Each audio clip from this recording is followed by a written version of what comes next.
मेरे सामाजिक परिवार के सभी सदस्यों को राम राम। पश्चिम बंगाल का चुनाव किस तरफ जा रहा है? तो कहते हैं ना कि चावल अगर बर्तन में पक रहा है तो पूरा तो चावल निकाल के देखते नहीं, एक दो दाना पकड़ते हैं, उसको हाथ में दबा लेते हैं, समझ में आ जाता है कि कितना पका कितना नहीं पका। पश्चिम बंगाल में वो एक दाना जानते हैं क्या है? वो है SIR, special intensive revision. Assam में SIR हो रहा है क्या? बिल्कुल हुआ, वहां स्पेशल रिवीजन हुआ। क्या तमिलनाडु में हो रहा है क्या? बिल्कुल हुआ। सवाल यह है कि अगर देश के दूसरे राज्यों में SIR हो रहा है और वहां से इस तरह का हल्ला हंगामा नहीं हो रहा है, वहां से कोई ऐसी खबर नहीं आ रही है, बंगाल से ही सारी खबरें आ रही हैं जो सर्वोच्च न्यायालय के मुख्य न्यायाधीश जस्टिस सूर्यकांत ने भी कहा, तो इसका मतलब क्या है? अब क्योंकि बंगाल में जिस तरह से ममता बनर्जी ताकतवर हैं, तो कोई भी कहे कि ममता बनर्जी चली जाएंगी तो इस पर किसी को भरोसा नहीं होगा। हम जैसे लोग जो राजनीति को दिन रात समझते हैं, जीते हैं, सब कुछ बहुत अच्छे से, राजनीति करते भर नहीं है लेकिन राजनीति जानते समझते खूब हैं, करने वालों से भी कई बार ज्यादा जानते हैं, क्योंकि राजनीति करने वाले सिर्फ अपने दायरे में रहते हैं, हमको सबकी राजनीति देखनी होती है। अब इस बार ये जो चावल का एक दाना SIR है ना, उसके पकने से पता चल रहा है कि पूरा चावल कैसा होगा, यानी बंगाल का विधानसभा चुनाव का परिणाम कैसा होगा। मालदा की हिंसा, उसने क्या स्पष्ट किया? उसने स्पष्ट कर दिया कि जो मुस्लिम मतदाता गलत तरीके से कहीं कहीं है, या जिन बांग्लादेशी घुसपैठियों के मसले पर लोकसभा में 2005 में ममता बनर्जी ने चेयर की तरफ कागज उछाला था, वो वाले बांग्लादेशी घुसपैठी आ गए हैं क्या? अब कोई ये सवाल कर सकता है कि भाई सीधे तौर पर तो कहीं दिखा नहीं, एक भी घुसपैठी अभी तक पकड़ा नहीं गया। बिहार के समय में भी आप कह रहे थे, झारखंड के समय में भी आप कह रहे थे, और भारतीय जनता पार्टी तो ऐसे ही कहती है। ये आरोप तो भारतीय जनता पार्टी पर लगता है ना कि आप तो लगातार कहते रहते हैं, जिस राज्य में चुनाव होता है वहां ये कहते हैं, बाकी मिलता तो कोई है नहीं। लेकिन ऐसा नहीं है कि मिलता नहीं। मतदाता जो गायब हो रहे हैं उसके कोई भी वजह हो, डुप्लीकेसी हो, अलग अलग चीजें हो, लेकिन जब कोई मिल नहीं रहा है, किसी का नाम नहीं है, का नाम है वो गायब है, कोई प्रमाण नहीं दे पा रहा है, तो ये गंभीर है। इसका मतलब ये है कि उसमें बड़ा हिस्सा उन घुसपैठियों का है। अब मालदा हिंसा में अभी तक क्या क्या हुआ? बाकायदा जो चुनाव आयोग वो सक्रिय है और ज्ञानेश कुमार के ऊपर ढेर सारे आरोप लगाए जाते हैं कि वो सत्ता से मिले हुए हैं। जैसे अमित शाह रोज फोन करते हैं, अच्छा सुनो भाई ज्ञानेश कुमार ये करो। मुख्य चुनाव आयुक्त के तौर पर उनकी जो भूमिका है वो निभा रहे हैं। अब अभी उसी की एक खबर है कि चुनाव के 6 महीने बाद तक वहां पर जो पैरामिलिट्री फोर्सेज हैं, अर्धसैनिक बल हैं, वो तैनात रहेंगे। पश्चिम बंगाल में जो विधानसभा चुनाव के पहले ये जो स्पेशल इंटेंसिव रिवीजन हुआ, इसको लेकर ममता बनर्जी ने खूब हंगामा किया, न्यायालय तक गई और वहां जाके उन्होंने कहा कि भाई हम नहीं दे पा रहे हैं अधिकारी। अंत में उनकी याचिका पर बहस होते हुए न्यायिक अधिकारियों को लगा दिया गया। कितने? 700। उन 700 में से 7 जो मालदा जिले के कलियाचक में थे, BDO ऑफिस में, BDO 2 ऑफिस था शायद, वहां पर थे।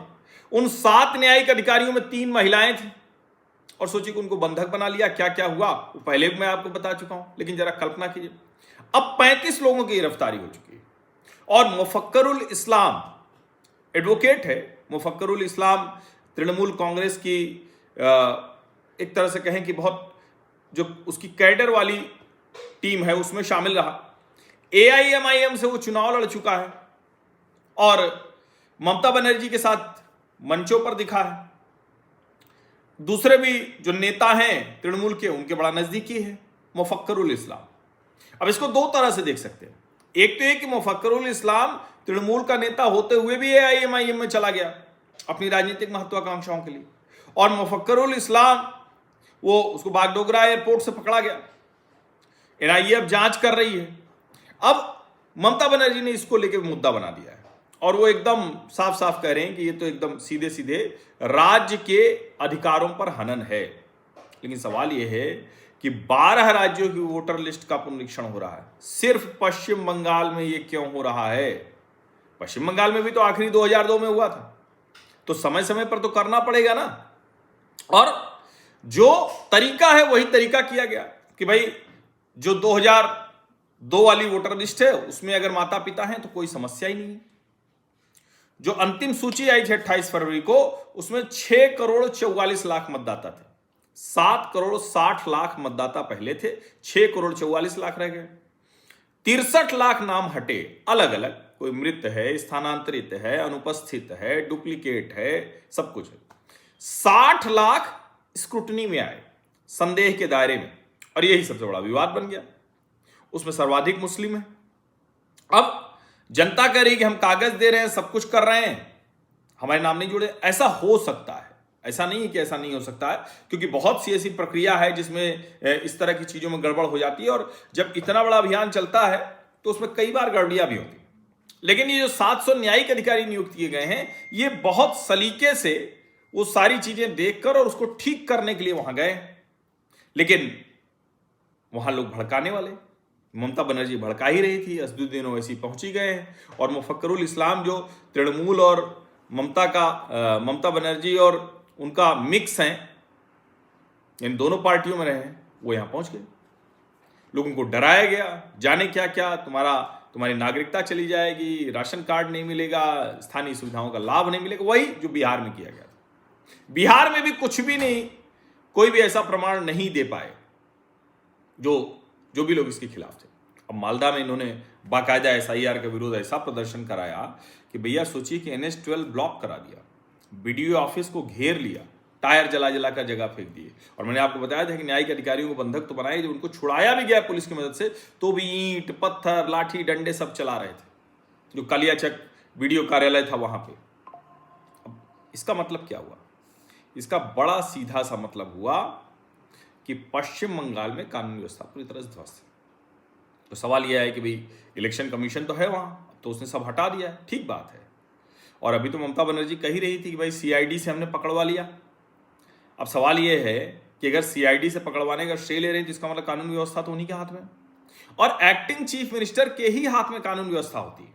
लेकिन हाँ, ट्रांसफर पोस्टिंग के राइट्स चले जाते हैं चुनाव आयोग के पास, और चुनाव आयोग को अगर लगता है तो वो उन जो ऐसे मामले होते हैं उसमें वो ट्रांसफर पोस्टिंग देखता है कि कहीं ये किसी पार्टी से मिले तो नहीं है, तो आमतौर पे सत्ताधारी पार्टी से मिले होते हैं। अब ये जो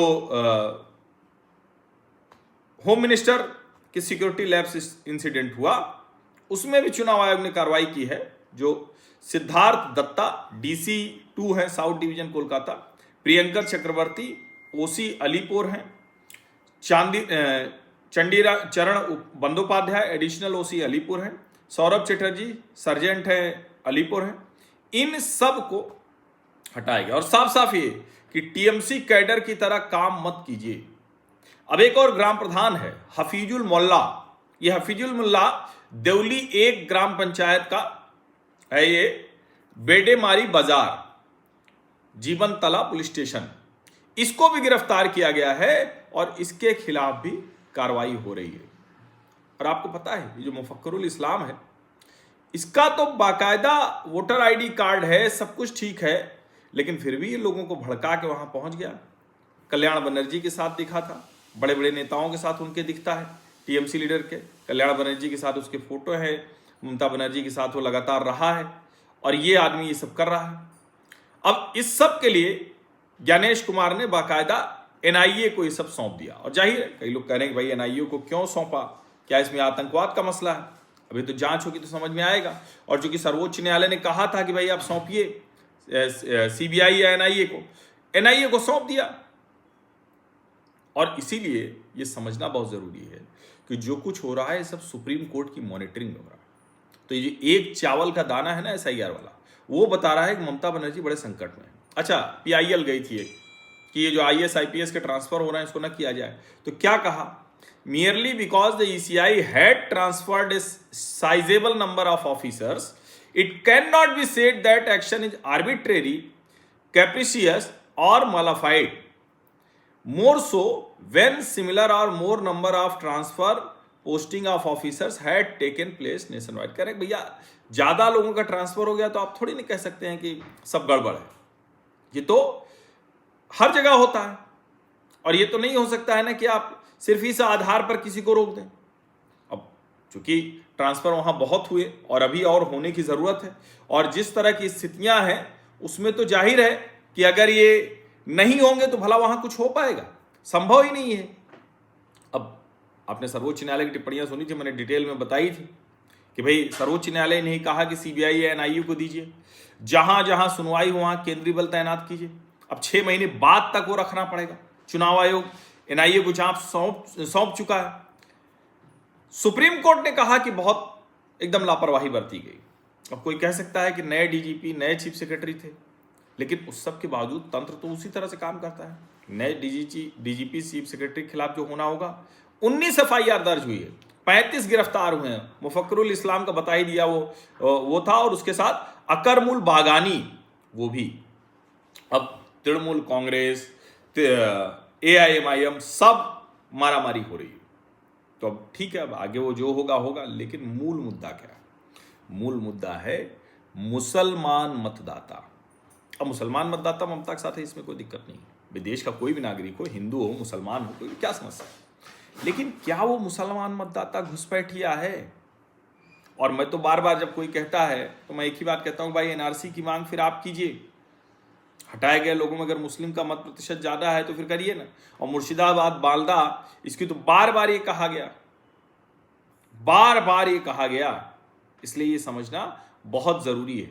अच्छा, चूंकि मुस्लिम मतदाता हैं, वो उग्र होते हैं, वो थाना घेर लेते हैं, वो बीडीओ ऑफिस घेर लेते हैं, वो न्यायिक अधिकारियों को बंधक बना लेते हैं, उनके ऊपर ईंट पत्थर चला देते हैं, फिर भी लोग कहते हैं कि गुस्सा है, आक्रोश है, प्रोवोक हो रहे हो। अब कमाल है, ऐसे अगर प्रोवोक हो तब तो फिर गजब हो जाएगा। और इसीलिए मुझे लगता है कि जो ये इस बार हो रहा है उसमें ममता बनर्जी सत्ता से जाती हुई दिख रही हैं। 63 लाख नाम जो गड़बड़ थे वो गायब हुए। हो सकता है कुछ उसमें सही भी गए हूं, मैं ये नहीं कह सकता हूं, लेकिन विशेष करके जो मुस्लिम मतदाता हैं वो इतने ज्यादा गए। अब एनआईए जांच क्या करती है, किस तरह के पॉलिटिकल रेवोल्यूशंस होते हैं, केंद्रीय बल तैनात होंगे तो उससे क्या लोगों का डर जाएगा क्या, ये बड़ा सवाल है। वोटर लिस्ट पर कानूनी लड़ाई में कुछ और हो पाएगा क्या, होगा क्या, तो ये सब बड़े मुद्दे हैं। लेकिन कुल मिला के केंद्र और राज्य में विवाद बहुत बढ़ गया है। तो एक तरह से कहें कि ये जो एसआईआर का विवाद है, ये बता रहा है बहुत साफ साफ, बहुत स्पष्ट तौर पर बता रहा है कि बंगाल में बदलाव तो होता हुआ दिख रहा है। क्रांति पूरी हो पाएगी या आधी अधूरी रह जाएगी? जैसे अंग्रेजों के खिलाफ 1857 वाली क्रांति हो जाएगी या सचमुच बदल जाएगा, ये देखना होगा। लेकिन क्रांति तो बंगाल में हो रही है। आप सभी का बहुत बहुत धन्यवाद। सब्सक्राइब अवश्य कर लीजिए, नोटिफिकेशन वाली घंटी दबा दीजिए, लाइक का बटन दबा दीजिए, अधिक से अधिक लोगों तक इस वीडियो को पहुंचा दीजिए। धन्यवाद।